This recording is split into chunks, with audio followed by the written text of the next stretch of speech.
asedakese enkoma twedi ampon de obosro ebo asase ne ho obro ene mobro hunti ena me no miere da so ti ase ne eye eda okuada the 17th day in the month of June 2020 ya transe sinupimre ena aso hye so se fisa bia kopem se 6:30 ebo no ene obenyamre ne edi nkomo bara efi ene kro de of course NPP parliamentary primaries ebe course over the weekend the 20th day this month Saturday inti enechna ekosi ne Saturday there most of you know ye be din komo on NPP primaries inti hon komo pa ene benyamre na yetumi edi the statistics and then the performance developmental projects programs are across various constituencies who is likely to win the seats in the various constituencies ne ukọ baby ani anwa so bekwaya anya agro ho ye den pa anya agro Dominic Kobenyakura de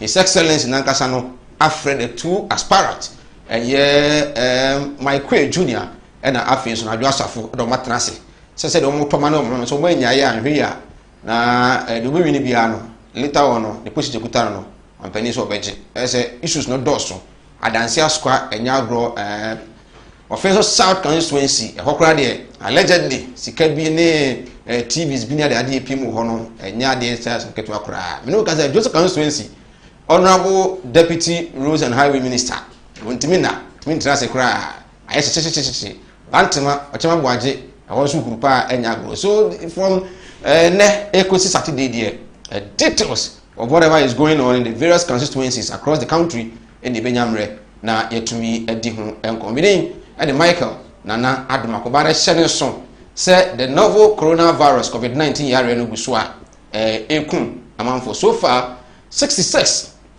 deaths and ya recorded ewo oman Ghana and then omwa yare ebi etumi aye omo so far 12,593 cases and ya recorded in Ghana with the recoveries still at 3,970 okay and also any ona omo etumi ato omo kakra enti yare no guso a ekoso development eba and say NI boss yare no wonya bi ene the Ashanti Regional Health Directorate Dr. Imara Tenkran edi animu ema omo yesenjofo ihyiamu omo say 19 isolation centers Asante Mantemu ase no nyina yema 38 beds are before they took on for not say omo benya re ni bi nemfo mko nyina yema ama enei wars ahodo aranko bi yare bi e nekoto no eho na ye de won na wanya COVID-19 yare no ebi egu Central Hospital enyago eyabuso konfanoche ayema say amanfo munya yare no ebuso abroso Asante Mantemu ha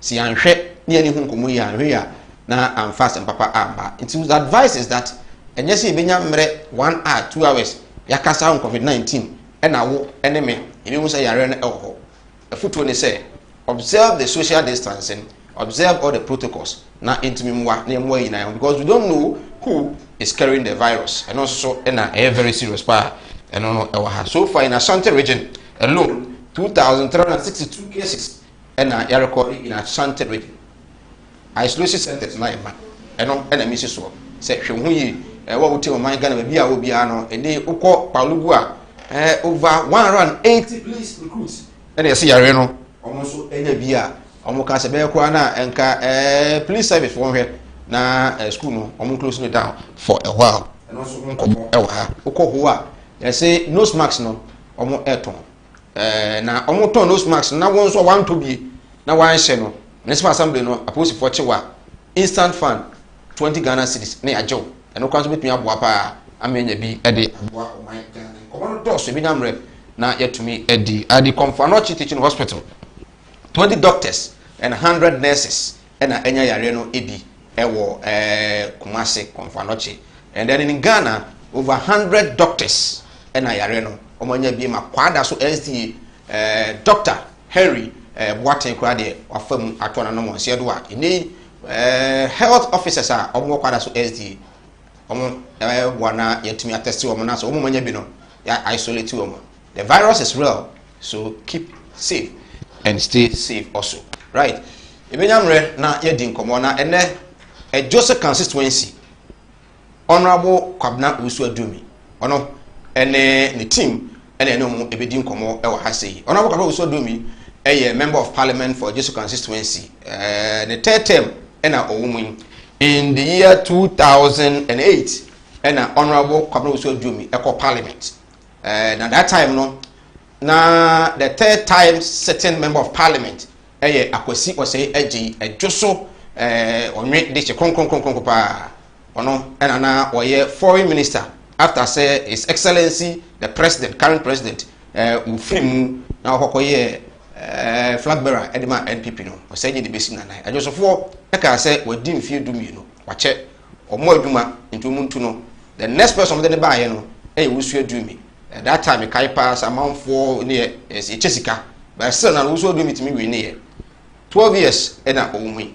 Joseph say onto aso anase onsi what has been his achievement intia or quality still amount for ento anoso ewo Ejoso but then brief history the bama wan sana my introduce me guest ewo fie ha ene no in parliamentary no in 1996 NPP ana eye Oseji enya 63.2% and NDC nya 18.5 2000 78.8% and NDC enya 17.3 2004 78.2% and NDC nya 17.2 and then in 2008 Owusu Aduomi bae no obenya 82.3 so o appreciative vote pa ewo Ejoso echen de na Oseji enya and then NDC appreciative pa vote ba form ebeye 15.3% and then in 2012 obenya 80.5 ni vote no to te ewo Ejoso and NDC appreciative with 18.3%. In the year 2016, we appreciative votes 83.8%, and Kwabena Owusu Aduomi enya ewo Ejoso with the NDC candidates no enya 14.6. And saye ben and I was say ba Ejoso. And I say the modern ba obo no I was say itimi bo modern na omoto ano so. Yentwe homra me ba honorable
right, yes, I am Kwaba and Famra Sinopi on Kumawood TV. Share so say we are live on YouTube, Sam Darkus TV, and we've been to Facebook no say in TV and connected through share YouTube, Sam Darkus TV, and then your views, your thought, your comment no 0543596070. William Re now de Abba Joseph constituency and the deputy minister in charge of roads and highways constituency and he was seeking for fourth time re-election. Mamima honorable Domfe and I have honorable Frank Akwaba. Honorable Domfe Akwaba. Yaminia. You be able to Janadu. Josuboko. Good. Honorable Nimidi Kumana me, but I will say Bibin to Timba. BBS the coin. You want to do so? You want to do so? That's why I say, and also shake. Okay. You want our bonus. Upon say a collection now, or standing them in Puntudumana Swa, or say a Guswa warfare. Okay. Into your lesson in the Yen on house or share. Puntuduma or Yen. That's what that one. Or more do can be. No. Abundance wafa. Into a movie anyway. I can't even declare. Okay. Anybody and son a contesting ever just so. Abna Pokuya, and Joseph Bruni in charge of so only in charge of government hotels. And then NEP. Lawyer John Kuma and have the honorable Kwabena Owusu Aduomi. Honorable that say on the ballot. Order number 3. Number 3 on the ballot. kyerɛ sɛn sɛ ne mprɛnsa so no adwuma no ɔbɔ nti wɔ sɛ ɔsa kɔ ne fourth term ne kan ne ntontoduma a wahyɛ aseɛ no ɔtumi wie ma Edo so constituency. Honorable Frank Edwosiako akwaba bɔkɔ deɛ wede mma yɛ bianka me pii mo bɛhyɛ wo ɛfɛ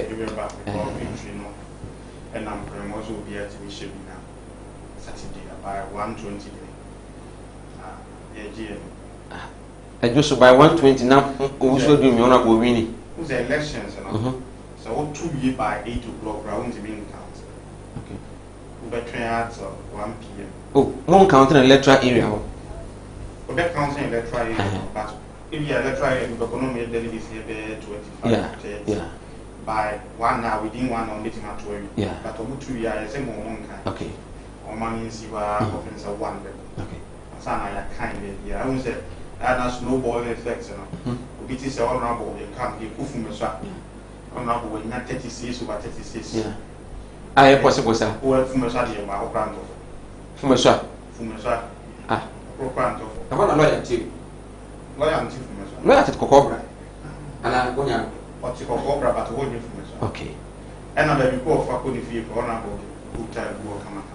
It will come to be a mobile honorable, the first be a no bananka or Fahana pioneer. But in the old, they would make half of our pioneer.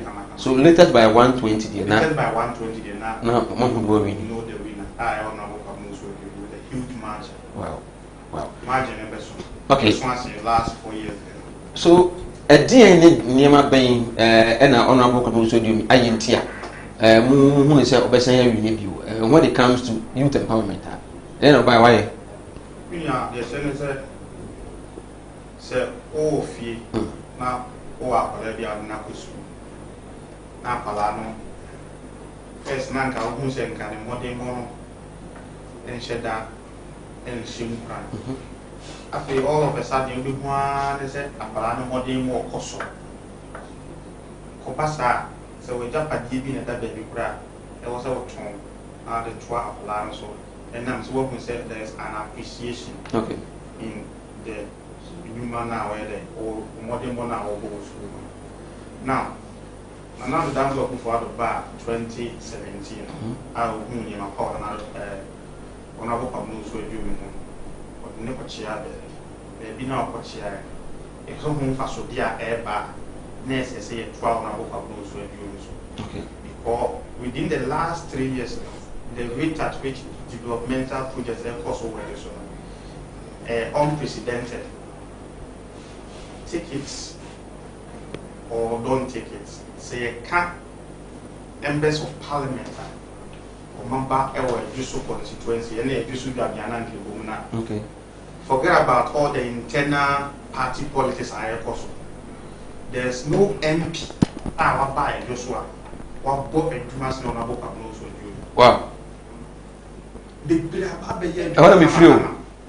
It's one of the one at the me. MPs are about many fair. The MPs are maybe more just so be more honorable.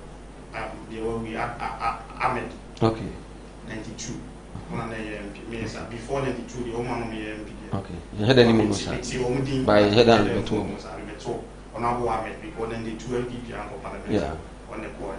Me am boss on about person say so ba obey here juma kama de ma e so concentrate e kwa de na e jusu ni dwabe yeah report juma so honorable do me crown so by crown na e jusu ni dwabe yeah into hwe enima at this particular time and another down go for to buy and this one the more person develop Ghana no am be aso jusu constituency so enima honorable e unprecedented into say obi ka say obi bomb what dey say no mean yeah, no, when I say, so mammy did the Bible smooth, and the banner bomb. You also say, Japan, even that baby block, we have a tongue, only at the one, Panama, and man, more than my I am. Okay. And American.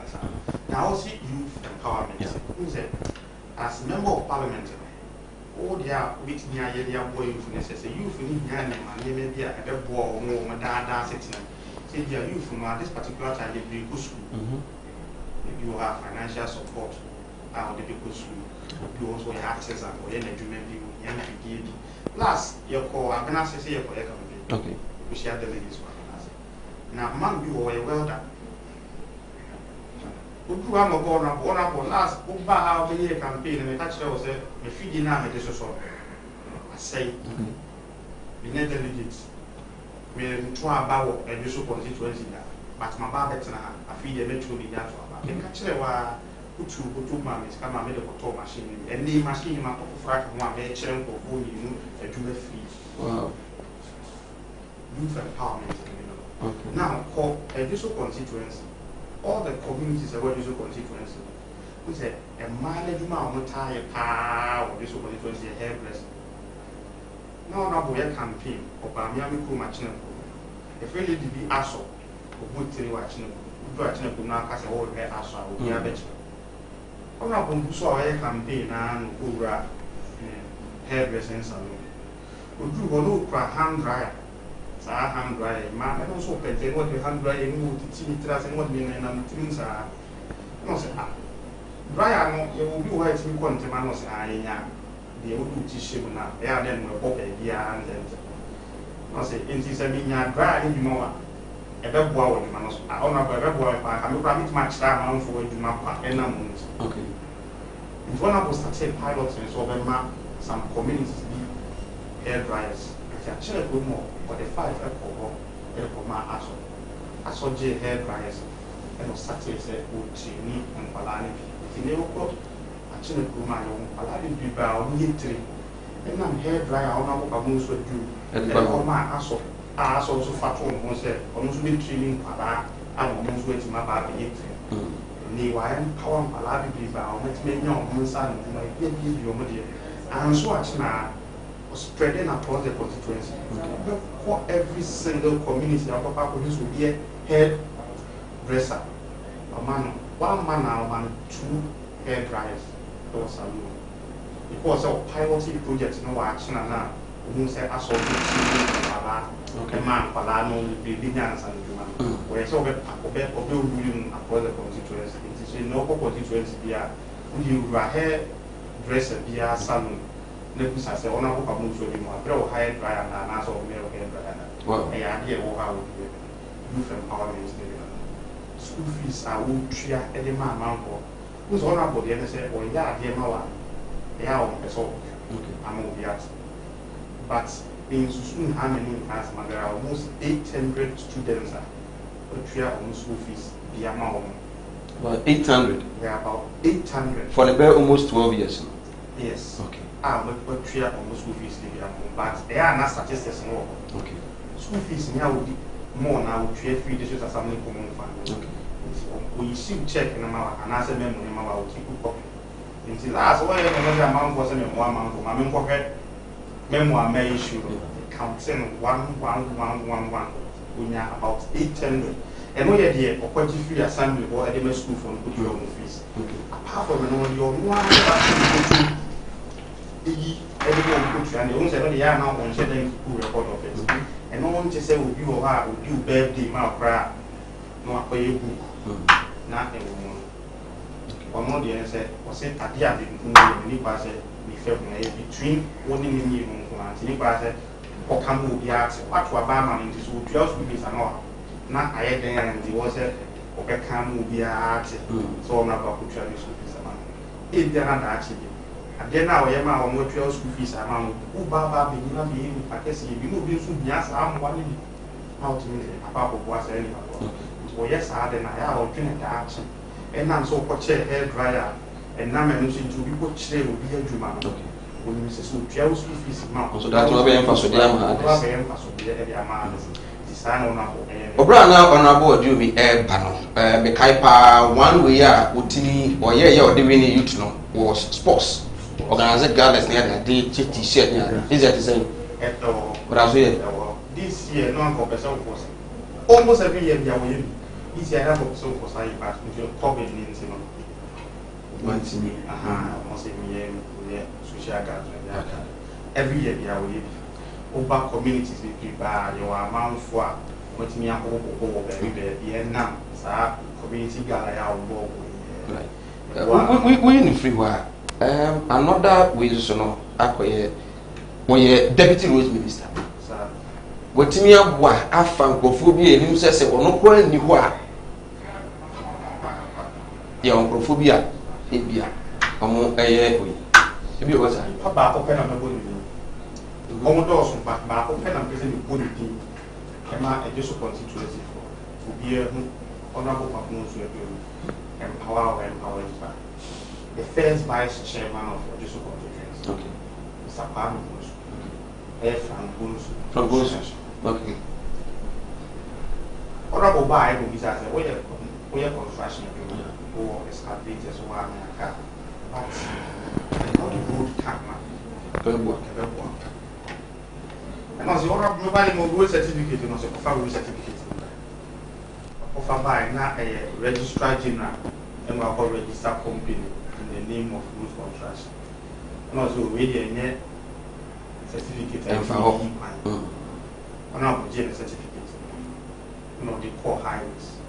Apart road construction certificates are man. And the Sapambus, our first vice chairman, that were also constituency. Temamutu will go with me. On a very ticket. No, NTK. NTK. Okay. But Chairman Bones, okay. One man road construction certificates. Who said, and also we are in Fiesca. And yes, what they man was actually can be said in the back of Yama. On one actually go to at a cost of 6,000 Ghana cedis a year chair. What man rules in Vienna? When you be only one funny aspect. And the campaign I Ipana or Moakoji construction certificates in a man of finish. Apart the other side. Oh, okay. So now here be higher wood construction certificate amount. And they find be a organ and the more of it in you. Okay. Walk up and I don't know, so we're not. Right, but I know but you know, person can say, oh, empower amount for. Okay. First day I hold the deputy minister for roads and highways, toll booths. Who said, oh, my own G2. You know, polling station do for the night hour and answer. If I don't pass it, we now call vets and plan on my identity for toll booths. I need one also the G2 Libya. That's I not say, I'm not here. China for company be on my fertilizer. You want permanent job? Not permanent job. I want out the highways for people. Okay. I try to cover me. Right. I was here. We saw 18 come over. I just saw consistency. And anytime you compete for the member of parliament position slot for the NPP. And Mame Abena Pokuya in charge of government hotels. And I have a lawyer John Kuma NEP and. Member of Parliament na Nkasa so Kwabena Osuodunmi Deputy Minister for Roads and Highways one na wasen ko ba bibinti Dr. Anase Honorable entimi ama but ye no honorable edin komo ye nkotie nkomo ye no honorable di ye no ye nkotie mre ba me ne Frank and afenso no na don fe ebeto aso na edin komo e wo adwoso one of the seater esi mu be edin pa in Asante region ye nkotie nkomo ye no honorable di ye no e ba ebeto aso. Oh, nema mjengo akwa mu de say wa onim say bebre. Nyema pii na me. Efa akwan de me se me ka ho asamo a ade beche asan. Me nkro no nyina dodo no a me ye akwan so. Ye kwaso. Ye onwe. Ye achine krom ye seni mpon. Ye sape. Ye duduakon. Ye donyina. Ye promase ye domi abra. Ye fumeswa ye kwa amo no chi no so ye wada kwaja achi ye obisiase ye wacha krom ye wo bonwure adade entem bankra kro no bebre ya ye so adwuma kro we nyina ameka nyina ye omo akwan e de ma omo ya kwantempon a ye free onwe e kodidu akokọ asoso nso iguso a ya ye ekwan efi abna se ekwa asonsu aso ekọ baby a mikoko growing areas wo ekwa no won ekoko no wo no efre se nimpon ekọ timiebu ososo nyina ye asa timiebu ene asonsu aso no nsuka se bi efre no banko eda ho menya facility Czech Republic facility abaya Roma yeba be bridge e wo so dia mame and say bridge onsuo no so was akromi no so a me yi kwa no e de afi ho no e de akwa bomodimase se ne be ya me nkrofo a ya omo wo nsuo no gya no omo so omo betumi nya ba bia didwa me intention is say asonsuo aso yeba be no as a market center ntimi kokofo no nyina omo wo kokofo aso no nyina ebe market no asonsuo aso se ne be ya omo so omo no ba ya omo ton no omo betumi nya ba bia na omo ton no na omo ho so aharo omo ekwan akiri no so ne ya ne mapi me ya dwa ese wo kwa asotwe a me si dwa kama wo ya enche bia emebie na ma me no manya ba bia tonton ne ma eno akiri no asotwe ho na so ya stores a ya se tu ya ba ewi a me frase no ma flow so na ma si esro de no na afi ma boso na kuro no atumi ayiso ena okobo nwura omudwa eche enso so me frase ya me si omudwa ede ama omo wokọ ya kwaso so esidwa en so ho ebeboa kwaso amada achi so kwaso abeye a big market center me program ne say apart from ajuso no kwaso so eyikura ebetumi ama eho so edwa no eso abasro nti say ne yesi shirt no edwa no ewo ho dia kan ne say ebeye stores no e dia fasas ya na nanom agyato ho kwaso no na ebesi stores no se ne be ya da yenidwa wo edwoso no ya wada ne kwesi ya da no da yenidwa wo just ya wada ne kwesi ntumi nya da yenidwa no na yakokwa asoso ne yakodi kwa asoso idwa ne ade apart from that so education so me bom homo ne kwa sunsu aso as ne wani no mesi teachers quarters say teachers quarters so ya teacher for ya on ba kwatra ho no na me be kira de ewa so schools na ya no they were primary school so me arrangement no se ne be ya ebetime CGHS so e dey account so ho na so me my tutu me ne se ne be ya betime nya chips compound ho se ne be ya ebeboa akuafo no obi ho kodo na second botana na ho a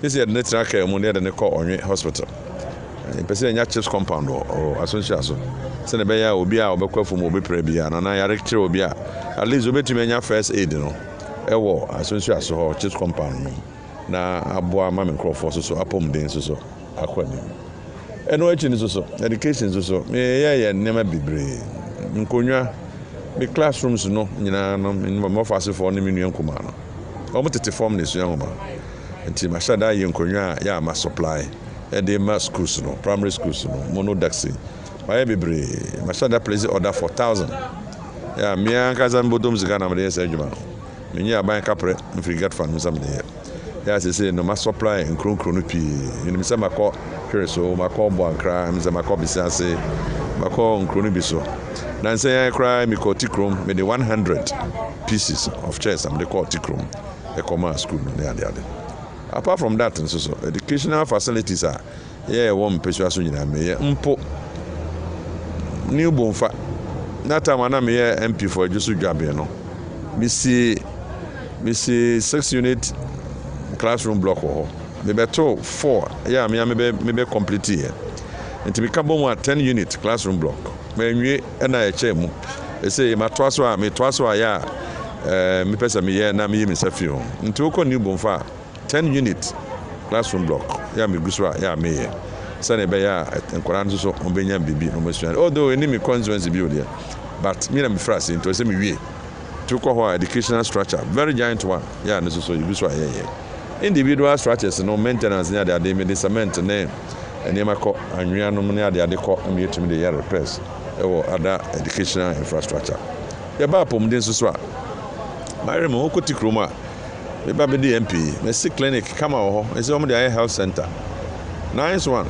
o ko kra ho na efesin ajuso kra hospital ko mpa ya me sisi o nyina ya chiri mpa ya me krefra bruchi e ba ya ede esisi wa omo yuso eno achi ni so oba ajuso a eno so me sit abrasa eto azuminu ya me de be children's block e say yemma no ne office no nkwara no omo ko ho na be bia o de omo da ne so omo nko ho nti me sit children's block e de attach hospital no so ne be ya omo so ko ho a ya omo so benya baby enso so ada na ada enti katika odaroma edumide meye eniema bibre ewo me mpesua so omo a omo ka se adumi akɔ mfie dumienu no onko no omo nim ne omo ka me de adumi me ma ya de aba no de MP de uni number of years bia o se duru ha o se osi fam ene se binum akɔ mprennan binum akɔ mprenum ne mprensianom omo da so ye MPs me de me no me ye madwuma me boa ma me mpesua so ne tumpɔn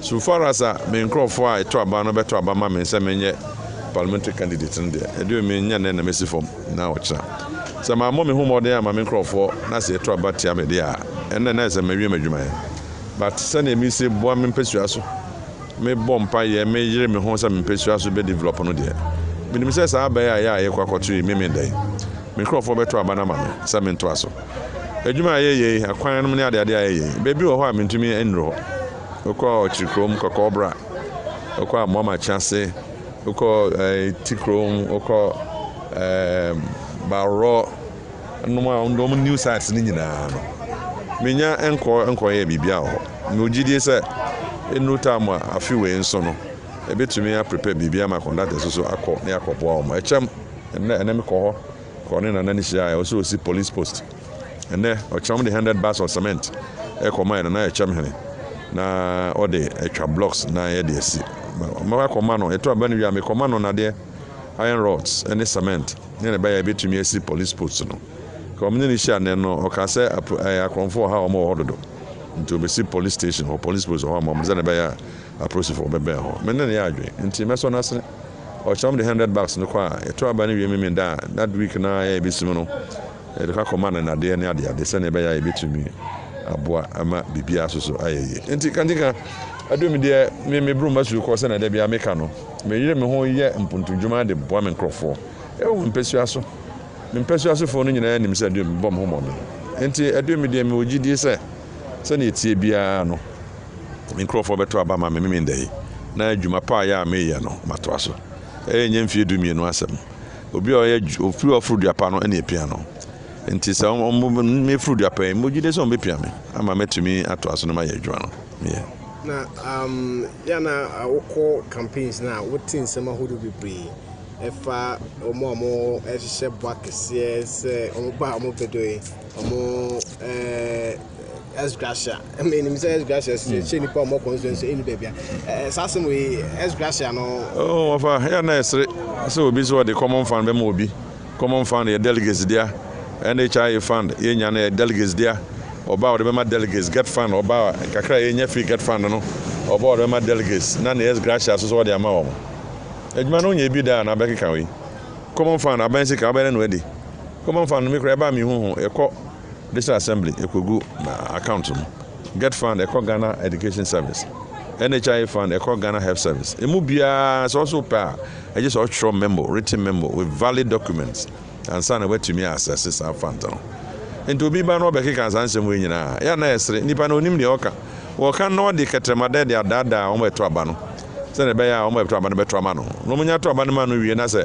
wan fa ma wa so no de do hwia ne so beto aba ma no enti ni nyina entro za Esgracia no o MP no in the course of your work na o hwe party no na mosi aya obebo free banks no o Esgracia no kra na be so no time when so kra se entu aka no na bank fo kra afafa me call me prince aso ya makwe me fanza me first two times Esgracia me nya one cedi enfim me first time etem Esgracia sika me nya ye ni nyina no na me de UBA bank na me de omoka 20,000 and sana me kwa hwe bosia wo Unibank the then Unibank me second term no me di tu aka no na me sa continue here into Unibank for so me second term so me sika nyina omo fine kapre kura me nya mfiri Esgracia and this obi ba na o dwa na num se me de Esgracia me ma obi ne na ade se ya na je bia wo mama yadwuma bia that's also party no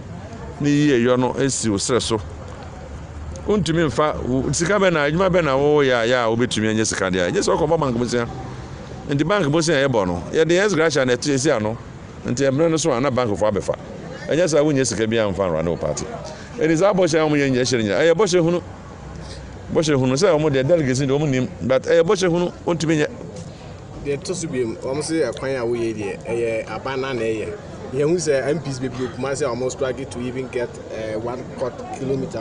I struggle.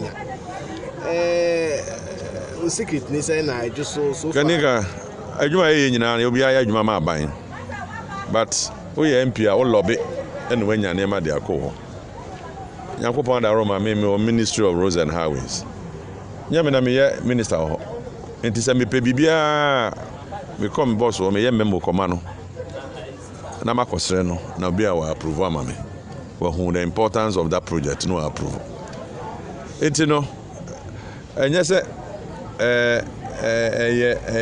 se obenya enye easy sa na me ade a aboa me ene se me ye regional director highways no me ne contractors no try na me no mo tena afeso me nsisi contractor bia mama obi apo manye obi asika enti eba se mbe ye MP ya me so me call Ministry of Roads ya me nya roads no obi a me ka nya nzempa cho me nya project we na o ma mbeboa me was oh what do you mean Sanya ultra how roads and highways no mean na we highway director no we see tete yen no boy no there entimi nu hwamo enti contractors no am constituency no ba ko 10 different contractors and e adwuma de abo if because me no mo tena yie dodo no amia na me pagya awomo on ba construction no me na me pagya awomo e ma je se o madru sa status yi enti obia ya willing so be adwuma de abo na master oba adwuma de abo MP oso adwuma madam me advantage aya me wono no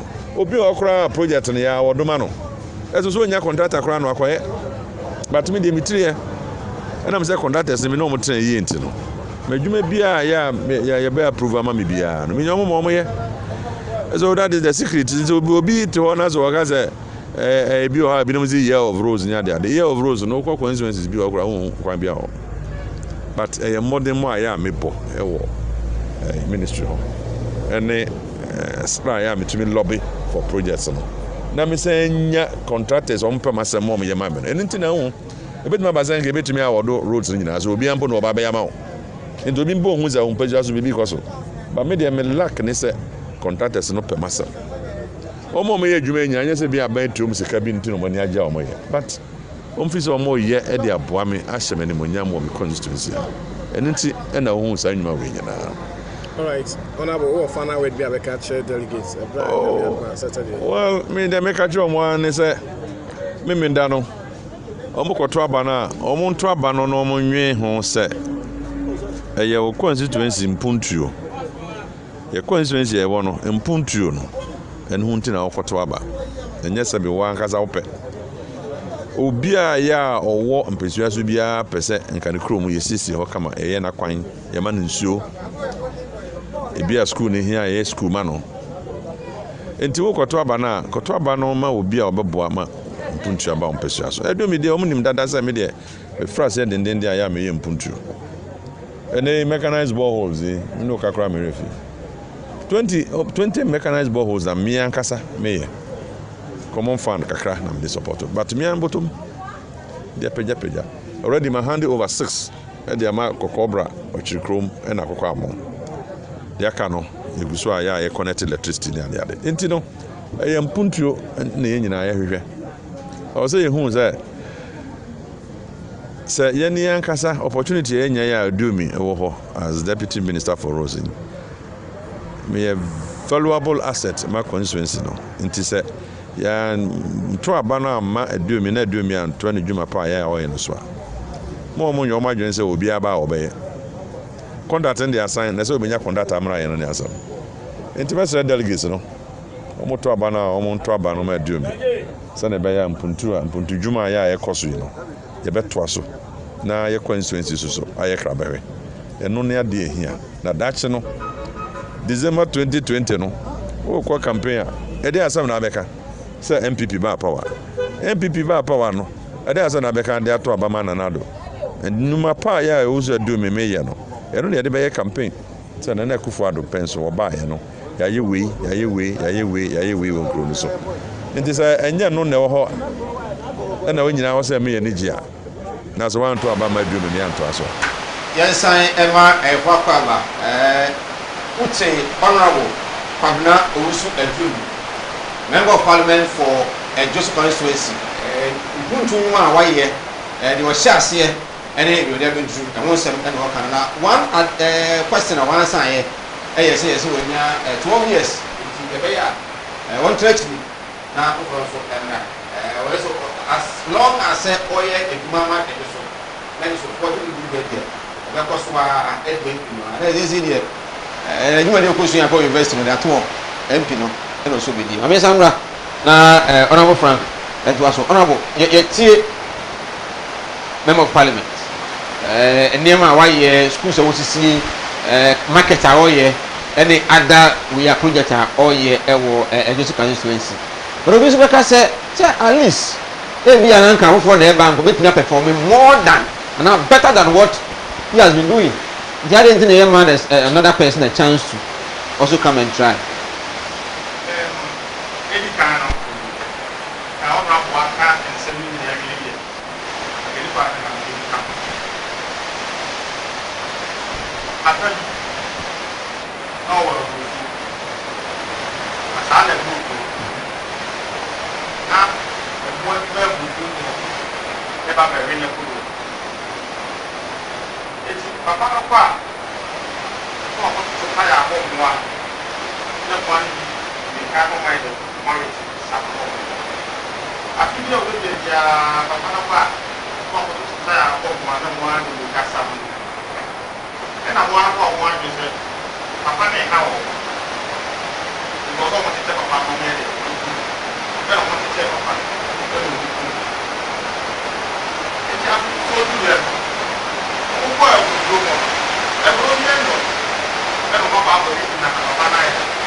The devil you know is better than the angel you don't know. I'm not sure if you're the angel. So, what you know, and you do my part, or when you have one and this consequence, out of this way. And you think I was said, then you said, if you are a chance here, you want to do me, then what about the choice and anything? It's what about the future. And then, seven mammy, or action. Oh, that's what we must have. I that's what the past happened, and that's what the son of Yamaha power.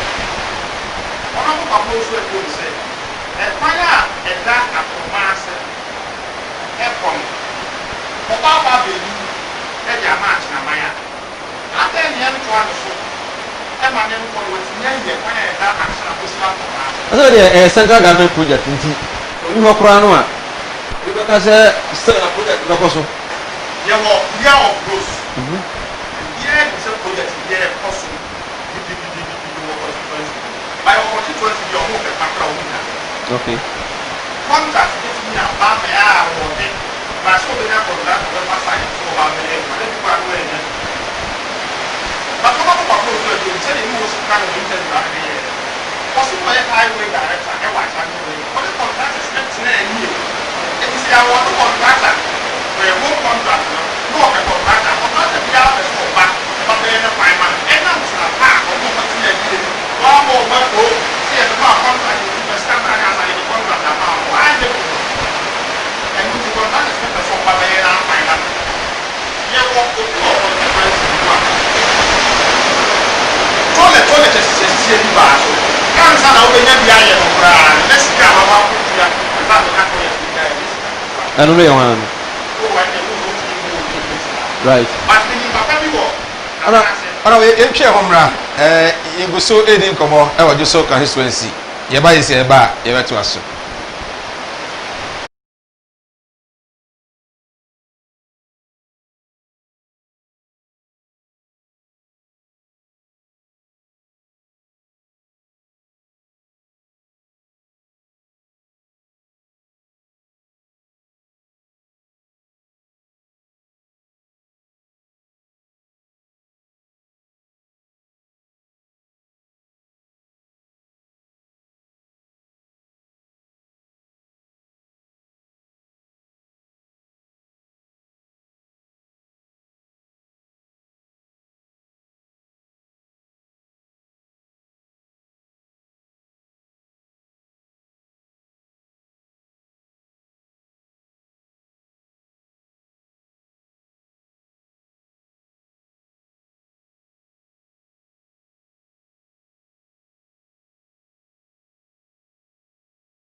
yes, I'm Mario Papa, and from Rasinopi on Kumawood TV.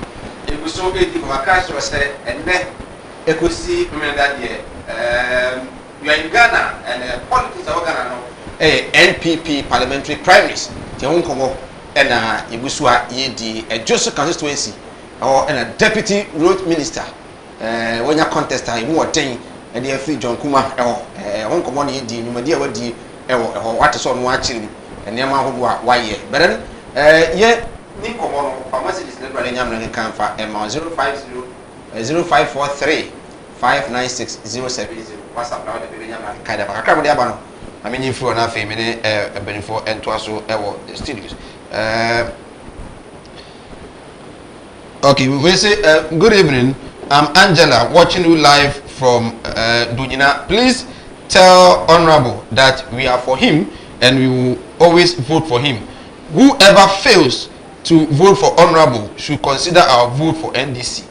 Angela, dear, and also Eddie Abba, I don't know. Well, Angela, will you go in that tangent? Well, Nanaya JB, Estresso, I say, Nanado has done well. I passed through the minister's area and premises, and I realized that he has delivered. In fact, road network from Achina to Donina and those areas shows that the man is capable. Let them continue to support him. Okay. And also Eddie, I don't know. I say, good evening, Sir Mike. Please tell Honorable Frank that this time round we have to change our hands. The change has come. John Kuma will come and continue the project that Honorable has started. Okay, obviously, no. Yes. So John Kuma to us. Yes. And he said, NDC workers, you buy a 12 years. Me now me go farm 3 years just happen. I make them 3 years just now. Because me ba review na my project no. Honorable Kwabno so do penso no akofa ba ye. Nti ye mmomode ne nto ano so no wie project na wo ye ni na constituency no emunye fe constituency na enye kra be kai 2P constituency wa no say yes constituency na wa PM ni nya MP papa bi o wa betina so a won ye nem kuntu no e dia ma ne ma nti ye nto no akofa no so do so na wo ne ma pa de wo ni mu a o pese e so constituency en saka nse de tie ne say ma me fa se mu ntwem say MPP ada ma de bia me gina be bia me ka se wo pa e so constituency we ni ya bro appointees mako almost 21 in the free education. Education constituency you appointees almost 21. Me na boss on na for see o say you are appointee. Engineer Amia Jimani you are appointee EC Jimani director. Na Nigeria boa student loan trust you are appointee. Yeba NEP CEO you are appointee. Yeba honorable Apena Kupia you are appointee. Me person me go din no. About 21. About 21 government appointees are more current NPP government in one finish. And no cry, you see, young movie. You can go back movie. And then there was a heavy film. Lawyer John Kuma, Ria Beguma, or one of them, and the amount party. And in the party now on a basso, say this secretary, the Asha was I said, now the party's agenda for job creation. Emposo uzu awoye koswa na kwa na danko akufuado mo ma manfo nya dwuma ne na fe wo hwe nso a wodi wani a kire de so ama de so mekunu nso wa bo ma mo manya sika ne eno na ye na ye nkonko yi uposo yi fi wo nsem ye fa nko mo obi ozabu na fe ye bisu ni pa pe sika ya pa pa tire de dwuma ma apa ko so a kire zabu ku ni ana ọdún akókò àwọn oṣù ẹbí omi ọkọ world ministry bi ẹnu ní abuana otimi abuame enye nyakwan yi nti enye ni mfiri ho na nkroma promase ni achina to promase kwan ya nyame ncha de bia e ba bi ya mai na ye dia pa koma minister a odun so wo e bia tamani na so wo eastern region bi deputy road minister ya koma na afi na hema a wo achina odun na achina hene omba do tutuntuma e dia ko minister ye wo se watch what a kwan ma ya na and they acquire a year what you so constituency na ɔne biara nim a tuntuma akɔbɔ ministry wɔ sɛ ɛsrɛ mo me kwan ne wo na mmra me ma but wokɔ ne ministry a ɔma bɔ so wɔte ministry a ahemfo a ɛba ne minister hɔ ɛba bɛsrɛ sɛ yɛkɔ kwan ne nti ba bɛyɛ man ne bebrebe but wɔn deɛ nananom agye ɔma home ɔmo se ɔma bɔ papa mo so aduomi deɛ ɔnkɔ nkɔsrɛ no mpo ne ɔmo sɛ wɔsɛ yɛyɛ kwan no ma ɔmo aba bɛyɛ the modern one a ɔwɔ no ama nananom mo atɔ ɔmo a anka na nke su a na nko mu so sɛ yɛ kwan na wɔn yɛ kɔkɔ kapa ma yi ɔba ne afro na yɛ ma afrɛ ne sɛ nka me ne man bi wɔ akyena bɛrɛ ko sa kyerɛ ma sɛ ɛna ɔte 20 women organizer ɔno ko fa akyena ɔbɛsrɛ ya sɛ yɛnkɔ deputy minister hɔ ɛwɔ ne office na yɛmfa akɔma ase kwan no ma sɛ ɔbɛsrɛ nti deɛ kɔba ayɛ ne sɛ women organizer frɛ no bi sɛ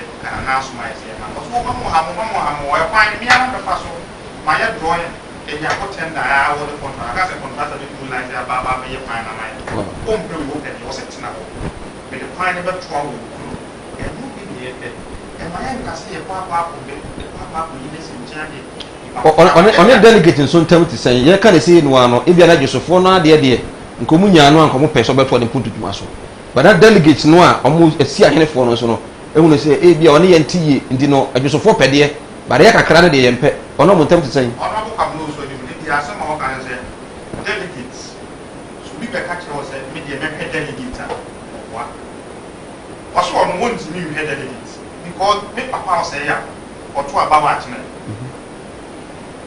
wɔde mfie aduosia nwɔtwe a ɔyɛ delegate ɔyɛ polling station secretary akyena polisi yɛ aha so baabi a wɔn nyinaa ba bɛduru a wɔde brɛ nti wɔn abɔ ne ba bɛhwɛ ɔse mintimi nhwɛ ɔna emu mu hia mmoa bi deɛ a wɔka kyerɛ me a mɛboa wo na ɔboa wɔ mo na obi question na obusa no sɛ no sɛ fine ask him about the relationship no the same ɔboa ni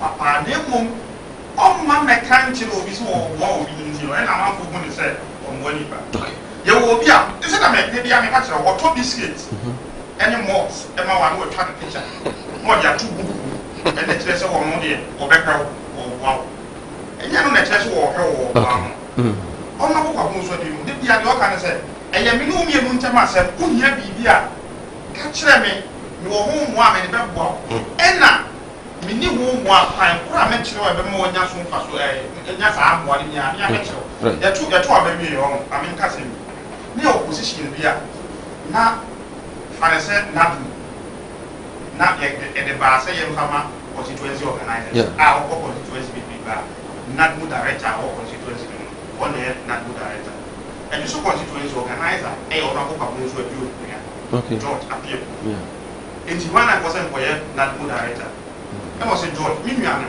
yɛde nadu director yi kɔma wɔn sɛ esi a amanfoɔ bɛka saa dɛnti bi yɛmfa ma obi foforɔ because wo deɛ sɛ wotwa mu mi fie na sɛ aduane si mi gyaare a wobɛtumi aba abɛgye mi ɔyɛ a wɔsi no yɛmfa nadu director no nkɔma polling station secretary a wɔ krapa ɛdi wɔn na yɛ nadu director enti wɔde delegates nti yi aba Maslop CEO and as a Maslop director a ɔwɛ so ɔyɛ polling station chairman ɛwɔ de so man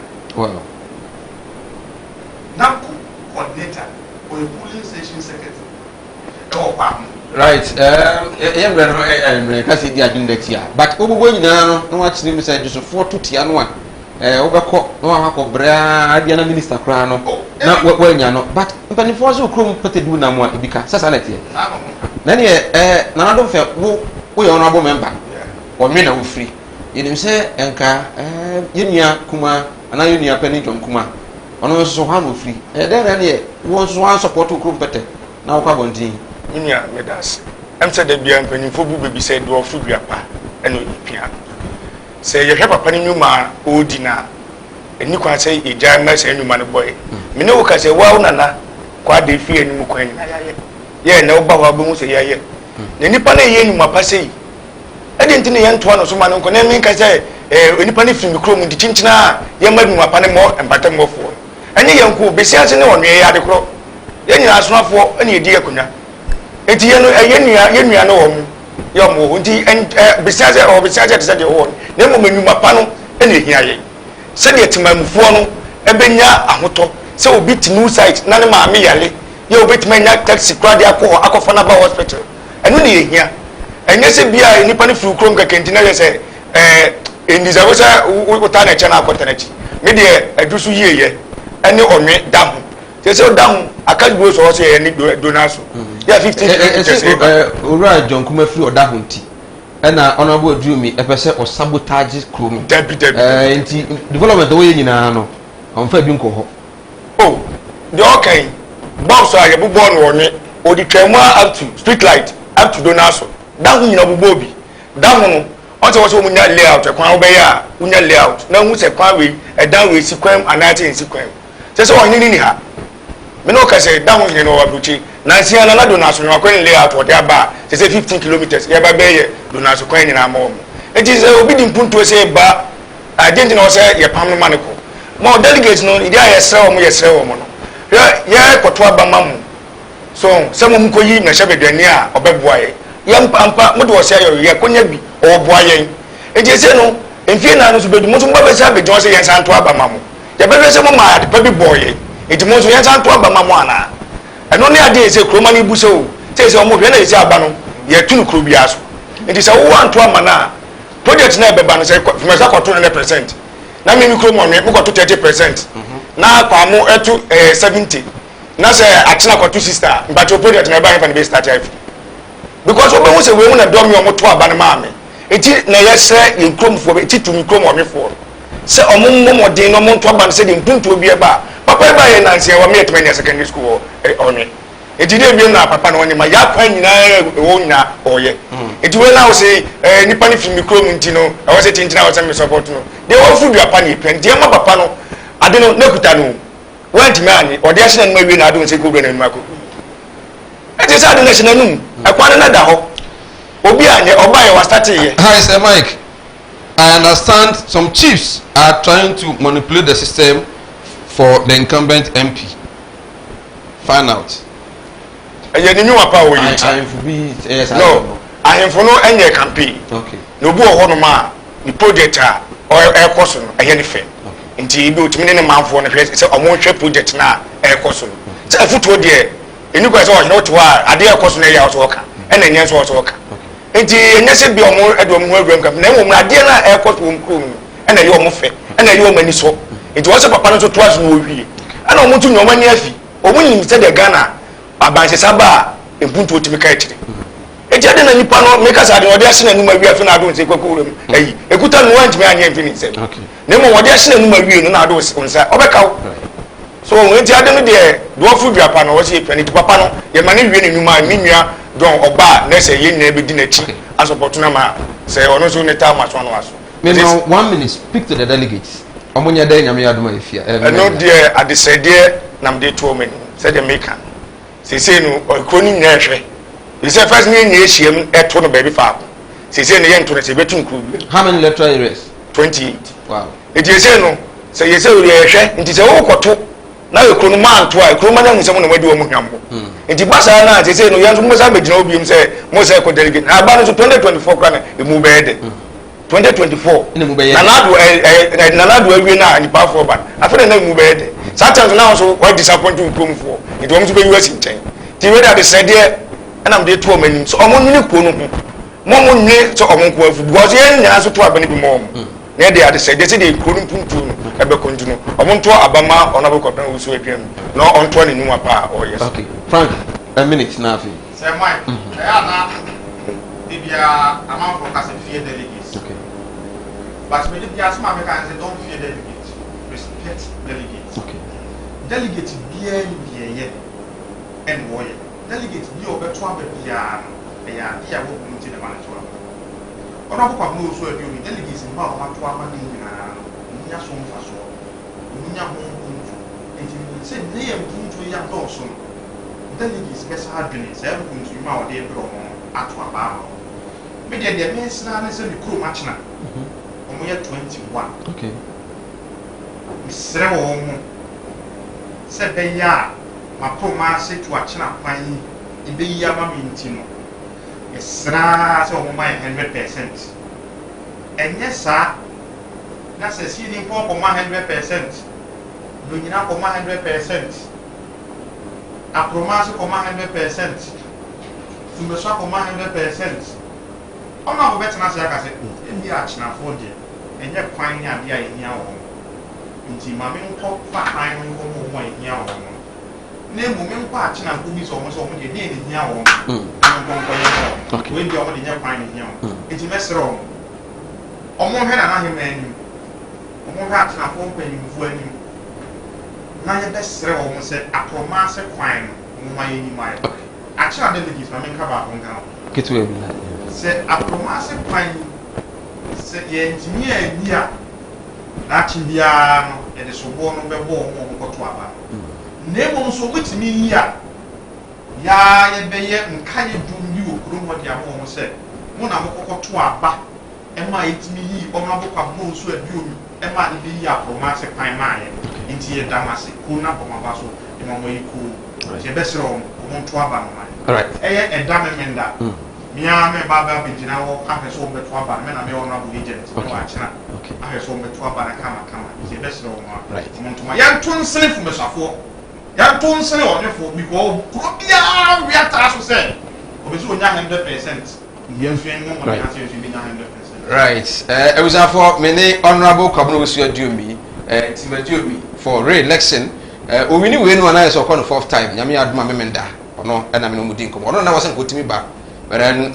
bibinti kwantumi amba na oma the reps honorable Frank Enchibusi Akon former assembly member ewo Achina Krum in the Ejuso constituency and then honorable Nana Donfe also former assembly member for Onwe Odahondo Naso electoral area and also Ebeka ho ema etimi edijuma yemfa seda emfa ema Muhis Herbal Center and afeso no God's way casket so eso ya sene nyame ya adom a se no so se de obo kan obo se mpuntu nko ade a wo delegate no de wo hu ene de wo hu ene wo se usi hu ginaye no sie no e wo nsem na mum wo ye nso e de ama kru no ene kan so nsi na jo so de wo na free our interest is there but ene go am na ba bia nso no e be som na nso no ya boa ama na tumi adwuma e de ama ye ntwe homra ye ba Kumawu constituency Dr.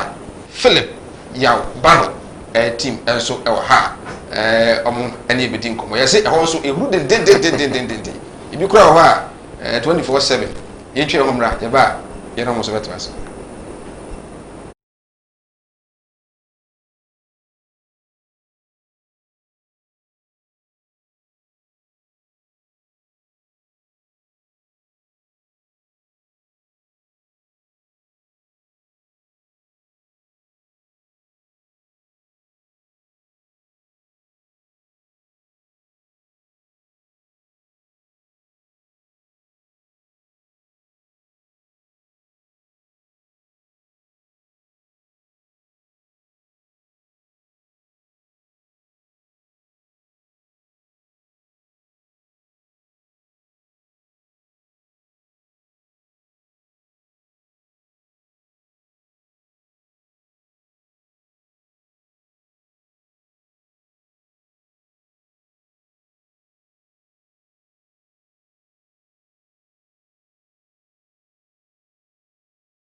Yensan Emma Efo Kwaba Emfamra Sinopi on Kumewut TV.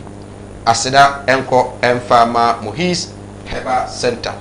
Dr. Mohammed Isa Bebiu was yare bia hawo o my Ghana and awo amana na awo wabusuanfo empo na yare na akọ bebi papa de o makono manya yare sa bra na kache na untimi emo tutu ene mo a mo de boss wa na mo agemu ema makwa ware so awo no emba sabi be ma nso a obema no mo akwaboa no emfa eba emma no mumra na nyame nam no so etumi emfa nyamo yi no fi mu a eni yare pa na ha wode a be ba akopɛ na eba ewukumase Ashanti region odium anwoma so do me abrɛhɔ na Dr. Mohammed Isa Bebiu owa twede mponyankopɔn enam no so a oje manfo efi o yare abudu kɔ na doctor entimi mu a sanso na wode hye bi na wahwe no a na opese wusie no na yie abrɛmpo yie ma ne ye fɛ obra wo nhyada moka na ahokyere so emba busuan mu a amenkanfo God's Way Caskets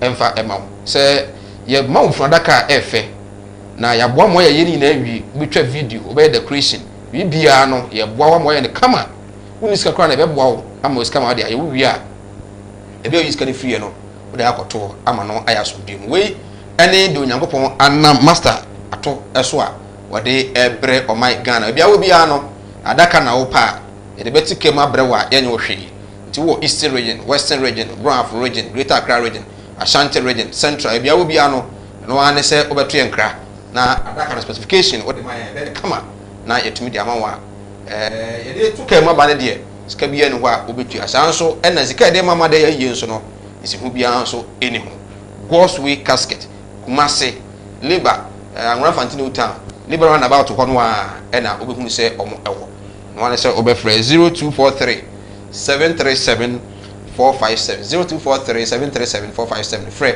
na ye ne wo entwetwe enko medin ade se Mike egusu di ngoma faje nkyere ne bra ye wo Kumawu constituency ho na Dr. Philip Yabano ma me we doctor very well na afi ya we spirit recovery say adwuma na eden na o say doctor so be fi ha de doctor bi binti ono so entumi ama by the team e wa ha say Inusa Sedu e wa ha and then ura Kwadwo Ntiamo Ajeyi o delegate Kumawu constituency na Dr. John Mensah and so delegate ewo Kumawu constituency omo ewo ha ebeboa ama doctor eni so ade ho abam tama kwa ba enyo samai boko de yes sir ufugu ne yakama na wabbo mi mfi tam mpem ho asem so duku yepa o manu ko ti sana letese umpe ho asem di doctor ba no mpe no ho asem okay ura Kwadwo Ntiamo akwa ba boko de nyamiado eni fa na oto aba Kumawu no mo yesa na moto aba ho primary DHS 10 na coordinator 11 do say na to ma doctor 6 na ma doctor okay Dr. John Mensah Dr. Kwaba yera e ba cha bombo ko de yakopa daro sisi di humani yusu akra o because say yare no mo na munya ne mo enye husa nyamehwe yeso o leto yare ba ko oyugo ahimbro no oyuko ahimbro mo yesa na mo 32 do say na moto ma doctor 25 amesha si free why Dr. Yabano meda was say Mike machia wati efo ni ahwefo machia Kumawu constituency de ahwefo nyina de tie ento ya ba ma Dr. Yabano ne sesga enye ni peri nyina waye bi ama bi mo enye ni peri nyina na otimi eye ma o wa organize this program ya mu ye hand sanitizer liquid soap ni ada bi mu nti sa covid ba yi ebi mu de enye dwuma e mo so eboa o organize health screening e wo nkronkro ni bi e de boa e de hwe Kumawu manfo no apomudi waye enu bebre o support akua fo afidura e mududo mfo na o support second fertilizer any other farm inputs no oboa omodie wabo bi ni muzuzo tutu omo school fees obro ma MP ebra o meye MP waye sa ni mani na say ye kra ye mere wa ne enkokrafo a ye modi party na chia cha ye mo ne mu ntimi ye covid yare ba yi a supply of eniema ye mo so betimi e de abo omo wa nye omu nyina de but de ne sabe so no wa ye through the constituency wa ye e de ama wa ye ne ma bebre ogo ani so adisu hunu so bebre e de ma kumawu e man. But then, what you registrar at the Mahefra, Pajoani, and what may we have work. I don't know one time one yet the way you from work. Now, MP knows or honors or also the MP not move from benefited more than a so big giant Hefra, some father DMP. Medas, aye, so Kobeti Mayesa, Hefra no, aye, Ghana, Mina, Asudi, and the Danos. MP no, dear, I'm say. A specific effort kumbawu and MP ni so do jina bia ba emawo opportunity and as put in advantageous area obetimi alobi for kumbawu and this way MP na say kumbawu kan ko ni nimpuntu ni de na beye wasudi eno so ni ade a eye na ni so adi hu ope se obeye no apegya kumbawu man e de agina yie so auto ni hwe kumbawu constituency see ya through a constituency ni nipa nyina ehwe esisaye ye MP esiso go disu mfie nwotwe ye de obetimi but nipa fi se esise esisem ko se impuntu no enkom kan kesi owo kumawu mamu nyina ye ni tertiary school owo kumawu mamu nyina ye one polyclinic ene owo nti sa ni nyema we nyina hwe atum se ase kumawu no yaka echi kakra wo impuntu nti ne se obeboa na kumawu etimi tu pon ekodi nim chen ye ejina sisi enu nti na opre so obabe MP right abusia ye din komo on NPP prime minister kumawu constituency ho and Dr. Philip Yabano ababiu ejina as a parliamentary candidate hopeful for the NPP say nyame ya don 20th Saturday omoto aba e de Emmanuel mamemra ntiambo wo ye police station member we are delegate we to aba e dia asem na Dr. Bano aka e ma wo no ato no kofa kuma so ba za moto medo ase na me ka Dr. Bano asem e be 2 to 3 years Dr. Bano yi ni tu si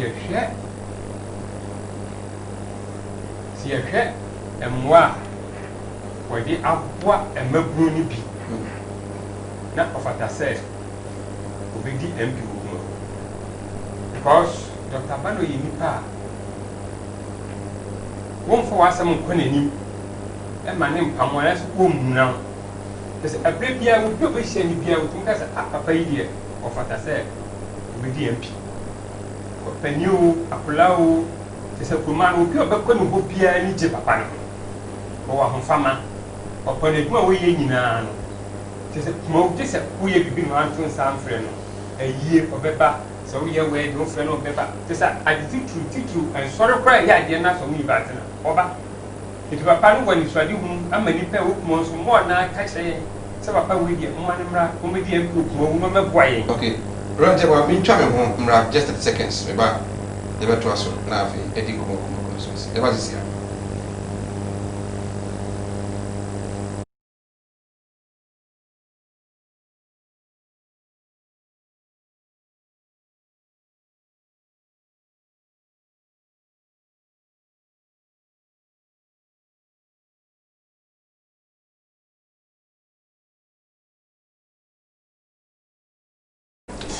right yes I am refa kwa ba yedi komo e komo constituency ho na me e ya duma nipa makoma nan e na engineer e MPP di mu Dr. Philip Yabano enso e ka ho bi ho enkomo e na edi ora te wano wano guso e kan se ene ma wo ye na se ayie ene we de ye tie na e kwa yi ni we oh tie no na ye de ka e de so ye woni pe go ha ukrom die ye wa tititu a ba emma nipa mu se papa yi de bibi kresi enza oba me hu ni sampa we kuma woni ba okay so enu ta me kan to ko so a wo ma kwa ne dia wo hu se na nipa so asi a yeye ni sei woi etia me ka se Dr. Bano de saa be kwa wonya me ye MP no se wa usi kuma okra na se ubisa akra ko be ka no ho se machi yeso yi nipa bi a ye di ade nim kaya eye yi enu tina e pa se Dr. Bano di MP wo kuma inti wa wono wo ye delegate se obi busa o se apart from yi ne where is okoyi emfaso de ben na ya to abama Dr. Bano ibi nya free one kumawu ya kai to ne ma bebree mu se ko ti se kumawu ye ni hospital ye ni training college nurse te bibia ni wa yo go kumawu asa nya MP duma nurse training college nya MP na no de o kan eye mwa but my ama ya se bibu opa MP ni betimi akase se ade wo ye ni bi enti ye mwa e ba sa kroma no ye nyina ye de ye de ho bagim enu twa me ka sa no because mo nye kura enne usi kuma wa ye ni passport ye ni chess institution ayi twa kuma wo enti ama kroma atosi enu twa me ka sa no right because Dr. Bano wo ni so ade wo so ba with ma acquire sa ni ma just ma pa ni pa o constitution ani dia sa dia kura dia papa ni ni nanti ye me hu biga enya se ma pa no kwambo ni so but e ma no adman oh said you can no ntina me no wo fe oh no wo fe e ma pa na asem pa o e ma ni me nyina pa na asem e ma ni me nyina pa na asem right Mr. Sedu you have been going with Dr. Yampano say Dr. Way Doctor say or no because na me viewers ever say who the presence of doctor so no na ever show so I didn't know doctor engineer me pacho wa onim say ejuma we politics juma enough for sa anti doctor offer in Kraibai no and na yakwa abrabo awo kumohu from door to door onim say doctor there oyobia no hojo on tenasi and Fredel is said omumra no omo kan nyina sa na omoye doctor on yesa onu otun nai ekọ delegates no ekọ sraw oni omu edi ekita ho na odi nia of ne bisho ho no edi ato omu what must say the enu ama like what bread aka anti asen hu emfa no credit but okay obetu ejana na so ama ya koto aba Saturday oh doctor o hwe enya ade a on timi so ya na say bisa yene na emekra yene na but ni no hu no obehu say enya wa bread ase obi a yare for some time but oil was strong na yene na okay in December na mokwa out mokache delegate well near ewo hono say Dr. Bano owo some 4 thematic areas bia ohwe a opese di oyema momafo ye baye no to be honest na momafo na omu complaining on 4 particular problems let's just say first ye tenasi etio no ye zoni all the problems na mo face no into 4 E's. First of all, economic condition of the place was bad. Youth no member no omunye juma enye. Over education so there is no tertiary institution there that is of government. What do I say? Then economic activities so ebi ekwechiriba because odi kumawu etutu all importomu na omu surround kumawu na omu nyina ewo soro chenko. Okay. Na kan eni kwan su say ebeyesa because we share your party no akuku da na omu MPP omu bibri Africa no what do I say? Nti kaya adia kumawu mu na ka onu oye na ebi mu copy but eneno essence leadership inefficiency te kumawu akechire nkae no ewo nenim a ɔno ɔhwɛ sɛ ɔbɛsi wɔn ho nti yɛbɔ no 4 E's no economic unemployment, so jobs creation will come in there, and then education, and then we end the organized crime ewo kumo na ani no patomo.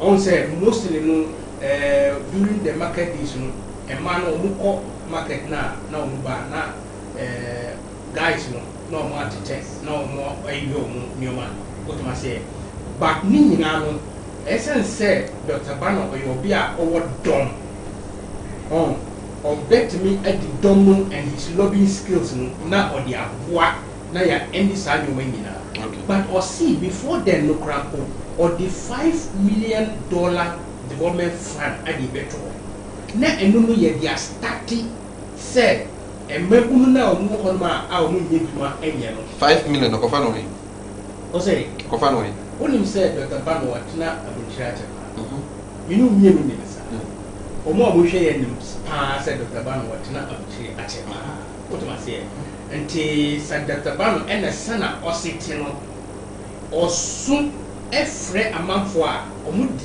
eni die brano what am I say okay until Dr. Bano is not difficult for Dr. Bano to be able to raise $5 million to my fund a fund be area ma kumumunu na and onu kumumumfo na omo abuchire any aha and all the round omo digika ache omo nyina ya ready say omo boa na omo sitena no asa nti sa 5 million no de be dey sa particular 5 million no or the bibe swa youth na omo original no omo ye on say ye bi so omo na omo aka ne omo pe na we build it into the policy what am I say nti eno no emagunu no bi ye de bibe ma ebi mu na omo ye auto cars na ye omo ye work and pay and that will create jobs for the youth okay what am I say and then ohia kumo a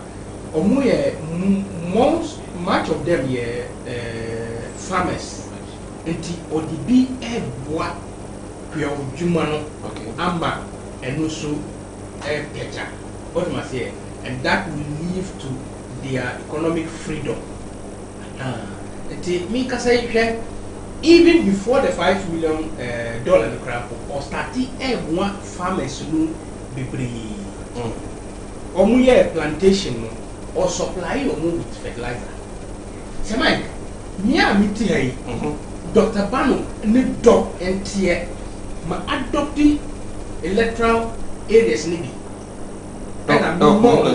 yes abra doctor ni ba me ne dontia sana ni pa ye ma doctor ni dontia me an kasama adopting electoral areas ni bi na me ma omu fertilizer to help in their farm products. So that is the aspect of the 5 million.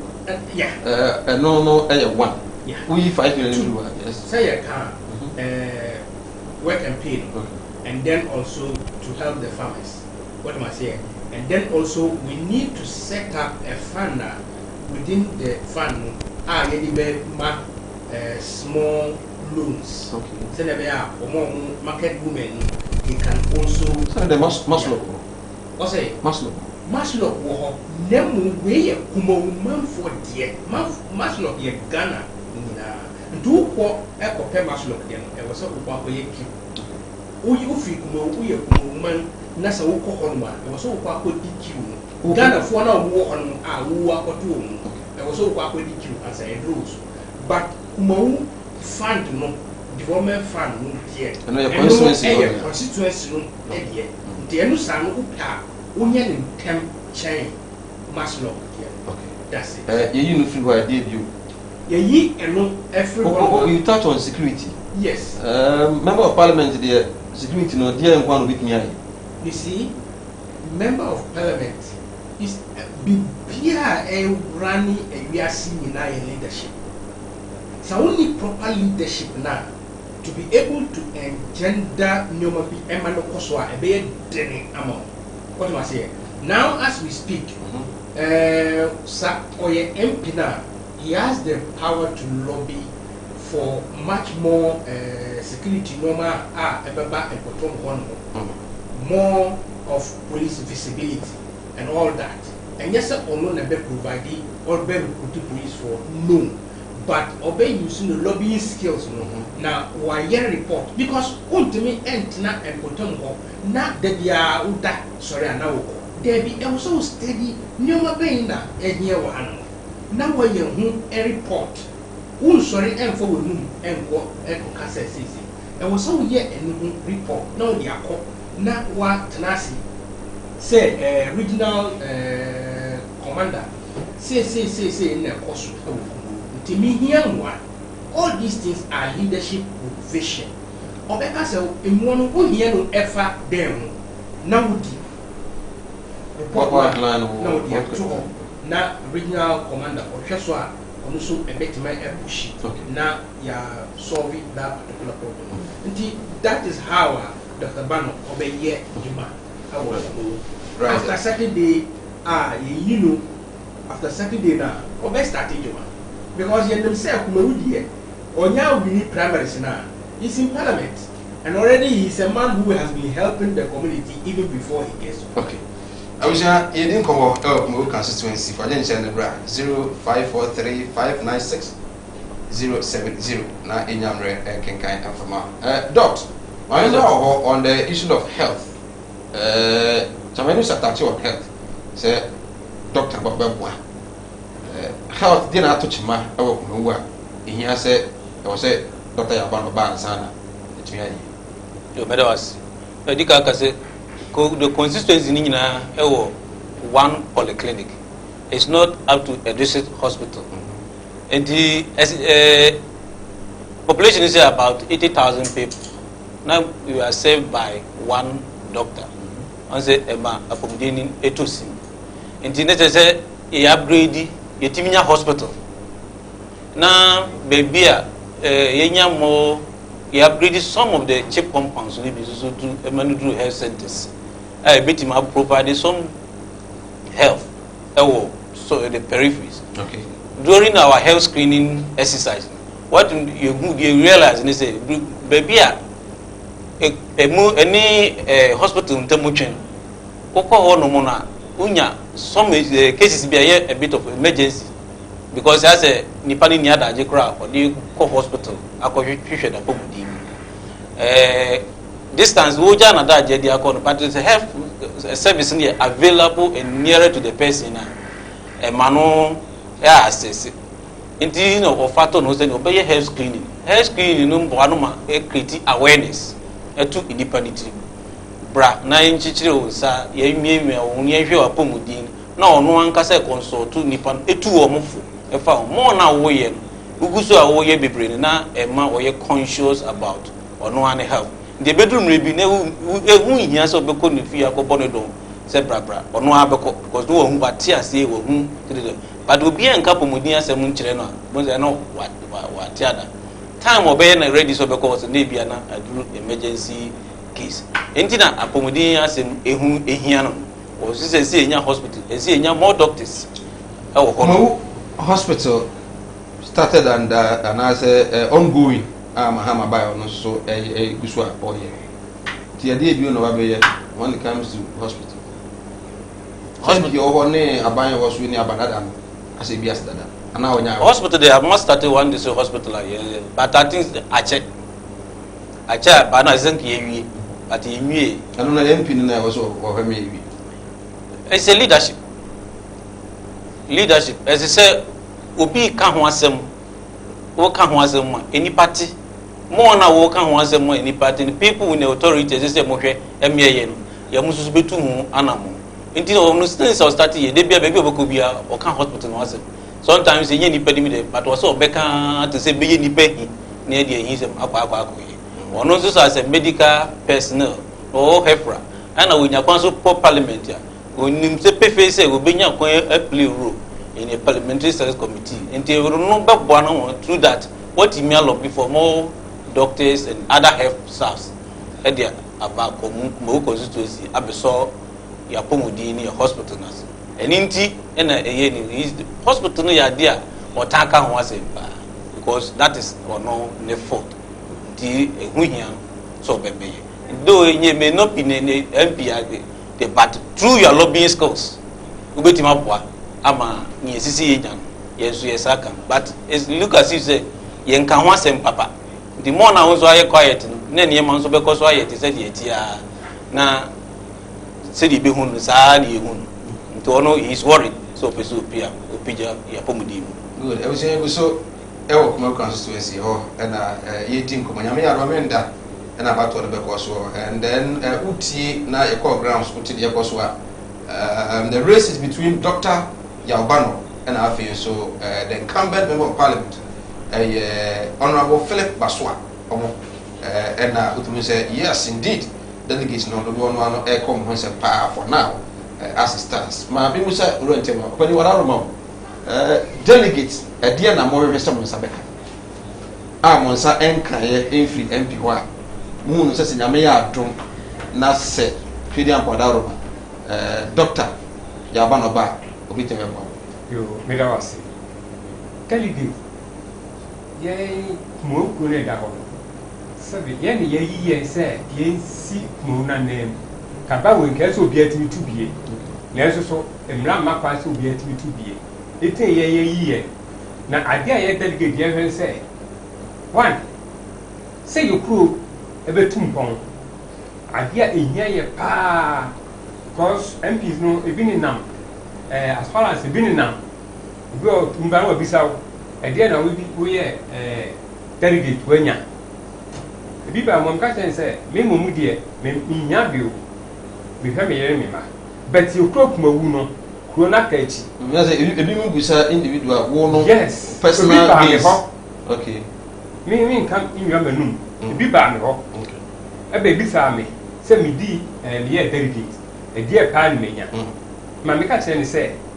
me no kumari to abali yi mi no yanka se me nko gis kam moto be se ye kuro no betum pon na adwuma bam na magunu ye na enye bia ye no eno ba sa na emakunu obi ahoton be se me wo ba na me se me pesika man ka he moto na wo de mamia de to aba no awie na akotan kan ho a wo to mi o wo tua me ka entu pa na we dey wo be ba be hwe ye wo pa wo ma etie delegate ndi mo na ya adwene se ye pensesa na kuma okuro no adwuma mrem na yenso ye honto ye ni ye bre e okuma okay na mo hwe Dr. Bana o ye kick so bit oh for finesse na kufa de kan waso de mo nso me hwe o de mo nso me hwe 4 years na say 4 years ni so na ma anya bia kokomoti e dem ba ye be edim be ko etie so Dr. Bana nso me hwe 4 years say the work can went me anya 4 years no encheba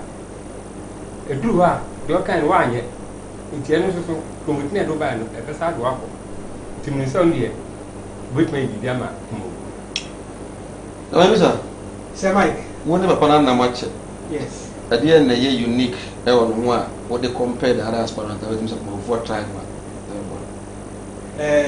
ma min kan ya delegation omuka di efa Dr. Bano ansa mi maka ne minim efa Dr. Bano tie delegation number 1 almost say Dr. Bano oyobia no hojo okura wonne wa basho ada no hojo the campaign no on ka obia ho ase his concentration is adia obetime ade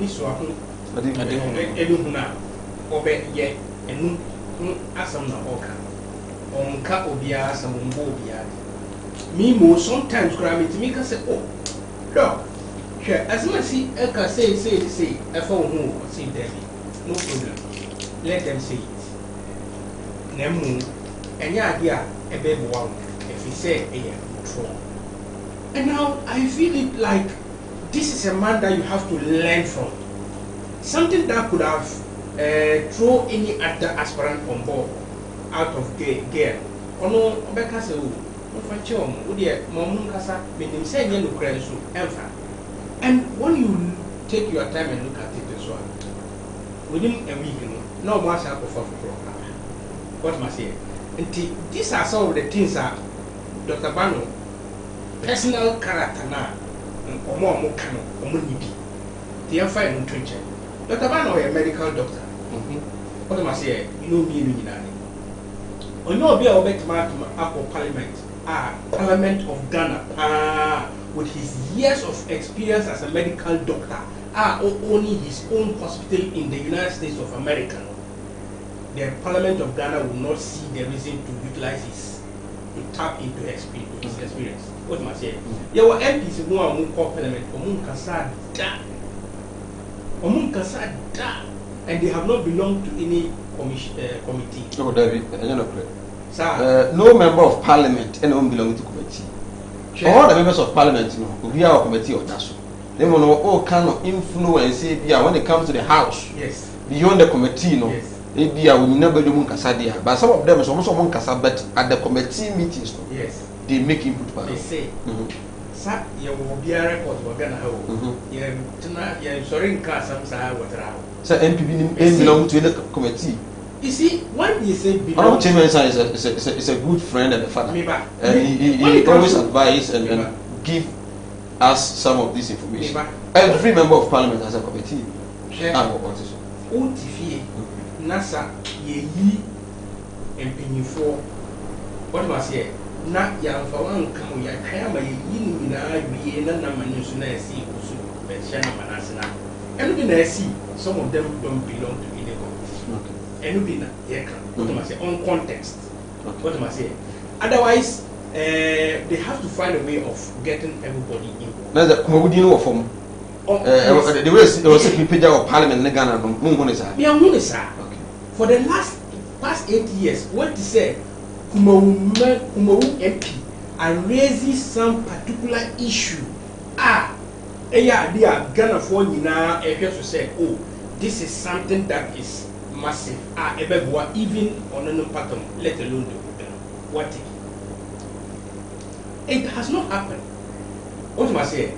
Kumawu nimdie for papa akuku dan. Omwa no mutu sa efre Dr. Bano se ombra na omeja.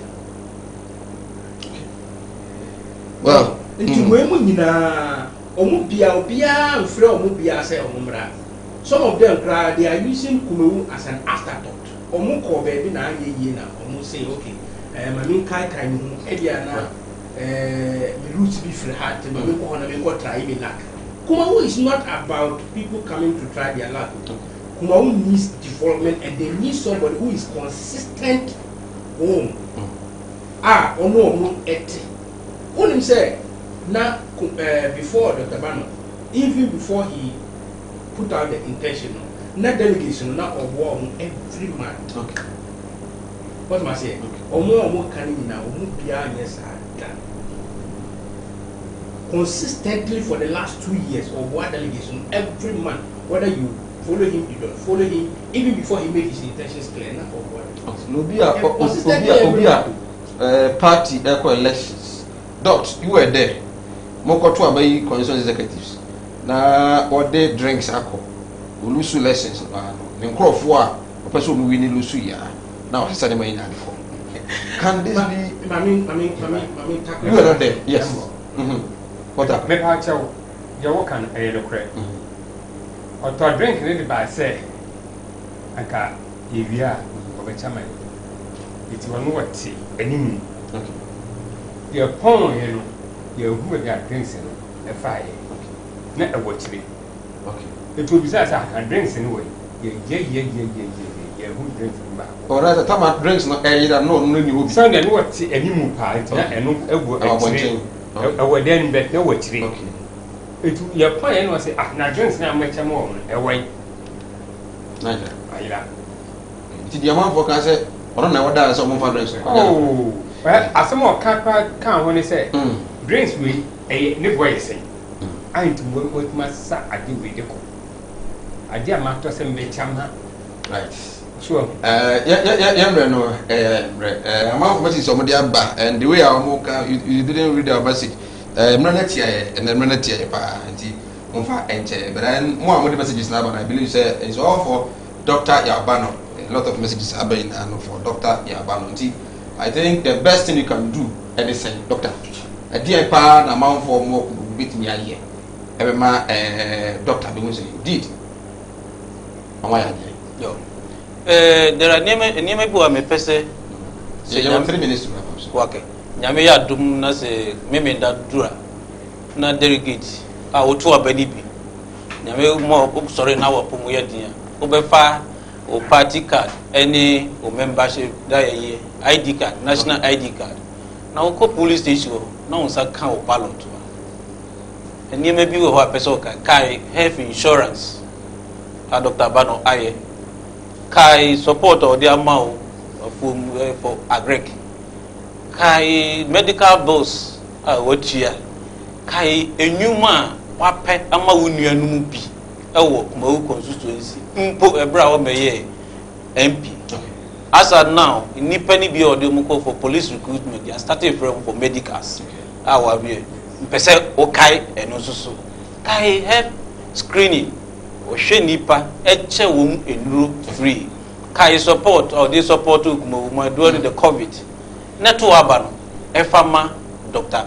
Philipia Bano tuma Kumawu mpuntu tuma nkwada edaachi tuma wankasa wo hyebre na memum menhwe sika waje free obi ho menhwe emu a waje afiri obi nko awo because Kumawu man nyina na asoma wo se koko yi de yepe Kumawu man nyina esu epe ensesa enti yemfa ensesa emma wo ensesa a wo pe ni yemfa ma wo ye mo pe de ojo de ehwehwe na ye behu no de woni ye adwiri bom enye de wo mbo okofisisa nipa odi enipa bi din e na eye ni campaign de ono ankasa a president ono ano sei na metie enti mo hwa mi so na monto mabama me na nye de ode enipa akasifo bi din ebra ye ni wo mo ye constituency ho Dr. John Mensah delegate Kumawu constituency and our team. Dr. Bano da number 2 on the ballot. The ballot Ore njanwa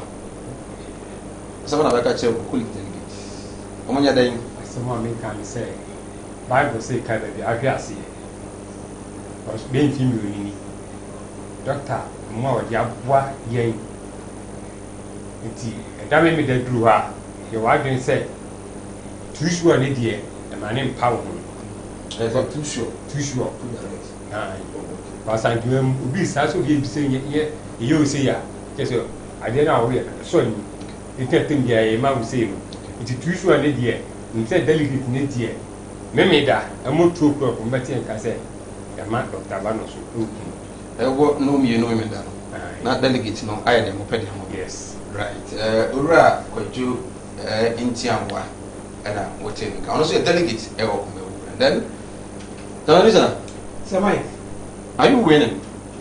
we are winning inshallah hands down. Me say album no buy national security for na yedi better you say yambo na yenye calculations omo wo krom for the last 2 weeks. We are winning hands down. Mo win Kumawu is must be o say man can listen come by can listen so gina so power. May say it is not about another Dr. Okan. It is not about muntu mami na asimesi etanchi, but muntu mami because me I say enu na yeye. Nemo mami ka asamwe. Now the election it will start at 7 a.m. in the morning and then by 1 p.m. yeah kind na ya kan. Ano kwa asamwa. Ko we didn't be 1 hour meeting at 12. That's right. Delegation na misero mo say who sorry on a Saturday na me pacho men ka say who ko baby akoye bibi answer wa ba akoto abano. This one is not like the 8 to 5 Libya. 7 to 1 p.m. na sa to be sure say wako akoto aba as a wako baby a ko pese ko ko. Send be ya at the end of the day no say be kan nipa na wo peno esa ma obi a ho se wo peno adon no fi pacho ono na Dr. Bano on number 2. How much are you paying to the delegates? We are not paying well, at least they need to get TNT. We are not paying anything to the delegates. The delegates are paying Dr. Bano for being their colleague. He doesn't see them as he sees them as he is not paying them anything. Okay. Yes. So on Saturday? On Saturday, God willing, we are winning. I don't want to give you figures, but we are winning. All those who are making noise would come back and learn from us how elections are done. And you come here and thank the delegates? Yeah, definitely. Most definitely. I have been thanking the delegates for their forthrightness towards the man.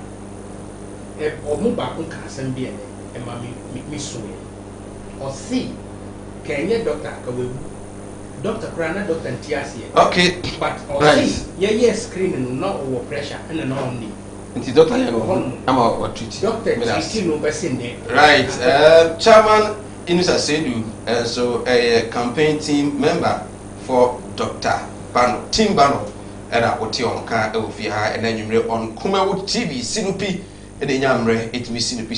Said the NPP elections for parliamentary is scheduled on the 20th of this month, Saturday from 7 a.m. to 1 p.m. After which delegates will speak and then Ghanaians will hear, and your authentic source will be Kumawood TV Sinupi. You'll be live from wherever you'll be watching us. Across